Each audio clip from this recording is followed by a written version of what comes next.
நம பார்வதீவதையே அரர் மகாதேவ. ஞானமே வடிவாகிய ஞானமானராசு பெருமான் திருவருளையும் சித்தாந்த சைவத்தின் ஆதி பரமாச்சாரியார் ஸ்ரீ மெய்கண்ட தேசிக உத்தமருடைய குருவருளையும் திருக்கைலாய பரம்பரை மெய்கண்ட சந்தானம் திருவாவடுதுறையாதீனம் ஸ்ரீ 24வது குருமகா சன்னிதானம் அவர்களுடைய குருவருளையும் அடியேன் முதற்கண் முக்கரணங்களால் வணங்குகிறேன். அரச பதவி என்பது ஒருவருக்கு தெய்வத்தினுடைய அருள் இருந்தால் மட்டும்தான் கிடைக்கும். கிடைத்த அந்த பதவியை வச்சுக்கிட்டு இந்த உலகம் போற்றும் வகையில் சிறப்பான ஒரு ஆட்சி பண்ணணும்னா அதுக்குன்னு சில தகுதிகள் இன்றியமையாதது. அது என்ன தகுதின்னு கேட்குறீங்களா? நம்ம தெய்வ புலவர் இறைமாட்சி அதிகாரத்தில் படை குடி கூழ் அமைச்சு நட்பு அரண் ஆறும் உடையான் அரசருள் ஏறுன்னு நமக்கு தெரிவிக்கிறார். அதாவது படை குடி கூழ் அது விளைபொருள், அமைச்சர் நண்பர் அரண் என்னும் 6 உறுப்புகளையும் சிறப்பாக பெற்றவர் தான் அரசரில் ஏறு, அதாவது சிங்கம்னு சொல்றார். இப்படி உலகியலில் பல அரசர்கள் வாழ்ந்தது நமக்கு தெரியும். அருளியலிலும் பல அரசர்கள் வாழ்ந்திருக்காங்க. ஏன் இன்னைக்கும் வாழ்ந்துகிட்டு தான் இருக்காங்க. நம்முடைய திருக்கைலாய பரம்பரை மெய்கண்ட சந்தானம் திருவாவடுதுறை ஆதீனம் ஸ்ரீ 24வது குருமகா சன்னிதானம் அவர்கள் ஞான செங்கோலோச்சி சைவமும் தமிழும் தழைக்கவும் உலக உயிர்கள் துன்பம் நீங்கி இறையருள் பெறவும் நமக்கு வழிகாட்டி நம்மை திருத்தி ஆட்கொள்ளும் அருள் அரசராக சைவ உலகின் முடிசூடா மன்னராக திகழ்றாங்க. நம்ம சைவத்துறையில் அரசர்களுக்கெல்லாம் அரசராக ஒருத்தர் இருந்திருக்கார். இறைவனே அவருக்கு அரசர்னு பட்டம் கொடுத்திருக்கார். யாருன்னு கண்டுபிடிச்சிட்டிங்களா? வேற யாரும் இல்லை, அவர் நம்ம நாவுக்கரசு பெருமான் தான். சரி, அரசர்னு சொல்றீங்களே, தெய்வ புலவர் அதற்கென சில உறுப்புகள் எல்லாம் வச்சு இதெல்லாம் இருந்தாதான் அரசர்னு சொல்றாங்களே, அதை வரிசையா பார்ப்போமா? முதல்ல படை. அதாவது படை என்பது வீரர்களை திரட்டி போய் போர் பண்றது மட்டுமில்லை, அந்த படைக்கலங்களை உடையவர்களை வச்சுக்கிட்டு நம்மை எதிர்க்கிறவர்களை அவர்களுடைய எதிர்ப்பை அவர்களுடைய தாக்குதலை தடுத்து நிறுத்துதல். அந்த வகையில் பார்க்கும்போது அவர் 5 எழுத்தையே படைக்கலமாக கொண்டிருந்தார். அவருடைய பாடல்ல படைக்கலமாக உண்ணாம தெழுத்தஞ்சும் என் நாவில் கொண்டேன்கிறார். அடுத்தது குடி. அப்பர் பெருமான் பிறந்தது ஒரு சைவ குடியில, அதாவது வழி வழி அடிமை செய்யக்கூடிய ஒரு சைவ நற்குடியில் அவர் அவதரித்தார்னு நமக்கு சேக்கிழாரும் சொல்றாங்க. அதன்படி அவருடைய பாடல்லையே இடைக்கலம் அல்லேன் எழுபிறப்பும் உனக்காற்றுகின்றேன்னு சொல்றார். இப்போ இந்த பிறவியில மட்டுமில்லை, எத்தனையோ பிறவிகளாக அவருக்கு அடிமைத்தரமாக இருக்கக்கூடிய ஒரு குடியில ஒரு குடும்பத்துல நான் பிறந்தேன்னு சொல்றார். அடுத்தது 3வது கூழ், அதாவது விளைபொருள். பல பிறவிகளில் தொடர்ச்சியாக 5 எழுத்தை சொல்லி வழிபட்டதன் பயனாக அவருக்கு சிவானந்தமே விளைந்தது. அடுத்து அமைச்சு. உயிருக்கு அந்த கரணங்களாகிய மனம் புத்தி சித்தம் ஆங்காரம் இதெல்லாம் அமைச்சர்களை போல இருந்து வழிகாட்டும். அவை பொறி வழி புலன்களை பற்றும்.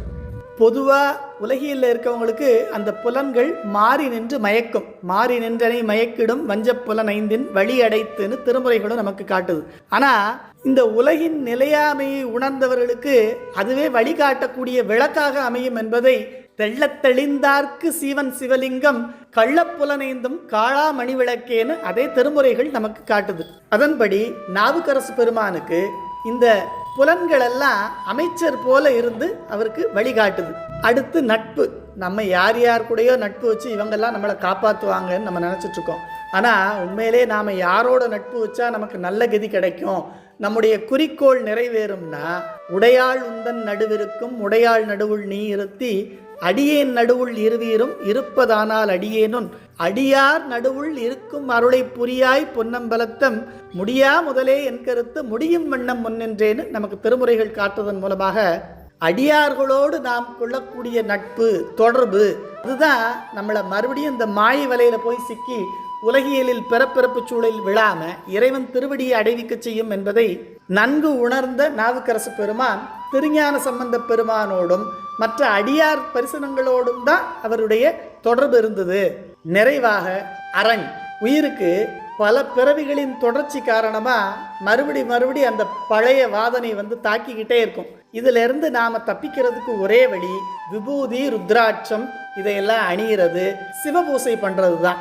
விபூதி அறிவு சுரூபமாகவும் ருத்ராட்சம் அன்பு சுரூபமாகவும் சிவபூசையின் பயனாக பேரின்பமும் நமக்கு விளைகிறதுனால இந்த 3மே உயிருக்கு அரணாக இருந்து மறுபடியும் நம்ம உலகியல்ல போய் மாட்டாமல் இருக்கிறதுக்கு நமக்கு பெரும் துணையாக இருக்குது. இப்போ இந்த 6 விஷயங்களும் அப்பர் பெருமானுக்கு ரொம்ப சிறப்பாக இருந்து இறையருளும் துணை நின்றதால அவர் அரசர்களுக்கெல்லாம் அரசனாக போற்றப்பட்டார்.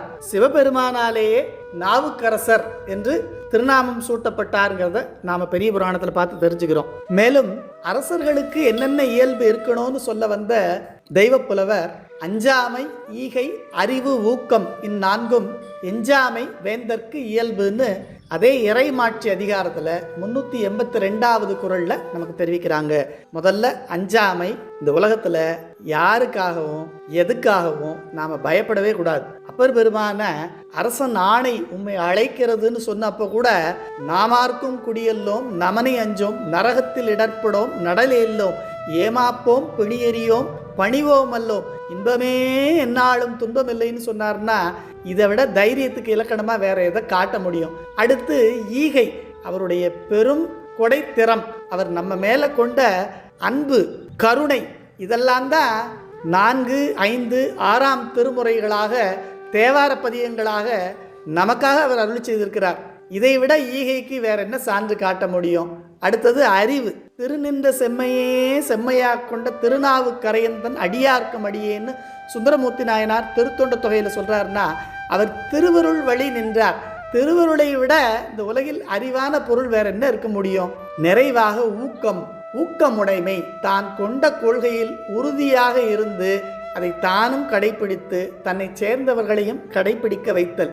இதை நமக்கு எதிர்மறையாக புரிய வைக்க குறிக்கோள் இல்லாது கெட்டேன்னு சொன்னார்னா அன்பு, தொண்டு, இதுக்கெல்லாம் இலக்கணமாக திகழ்ந்த நாவுக்கரசு பெருமான் நம்முடைய நிலையை தனக்கு மேல் வைத்து நமக்காக இந்த வரியை அருள் செய்திருக்கிறார்னு சொல்றதை விட வேற என்னன்னு சொல்றது? இதெல்லாம் ஒரு அரசருக்கு இயல்பா இருக்கணும் அப்படின்னு தெய்வப்புலவர் நமக்கு தெரிவிக்கிறாங்க. ஆனா இந்த குணங்கள்ல எதெல்லாம் சிறந்ததோ அதெல்லாம் நாவுக்கரசு பெருமானுக்கு இலக்கணமாகவே இருந்துச்சுன்னு சொன்னா உண்மையாகவே அவரை விட பெரிய அரசர், அரசருக்கெல்லாம் அரசர், அருள் அரசர், அவர் அரசராக இருந்ததோடு நம்மையெல்லாம் நல்வழிப்படுத்த நமக்காக இந்த பதிகங்களை அருளி செய்து, வெறும் பதிகத்தை அருளி செய்ததோடு மட்டுமில்லாமல் எப்படியெல்லாம் வாழணும், எப்படி தொண்டு செய்யணும் அப்படிங்கிறதையும், எப்படி பூசை பண்ணணுங்கிறதையும் நமக்கு செய்தே காட்டியிருக்கார். தன்னுடைய வாழ்நாளில் அதெல்லாம் நமக்காக நடத்தி காட்டியிருக்கிறாருங்கிறத கேட்கும்போது அவர் அரசருக்கெல்லாம் அரசர் என்பதை யாராலும் மறுக்க முடியாது. சிவா திருச்சிற்றம்பலம். நம்ம பார்வதீவதையே அரர் மகாதேவா.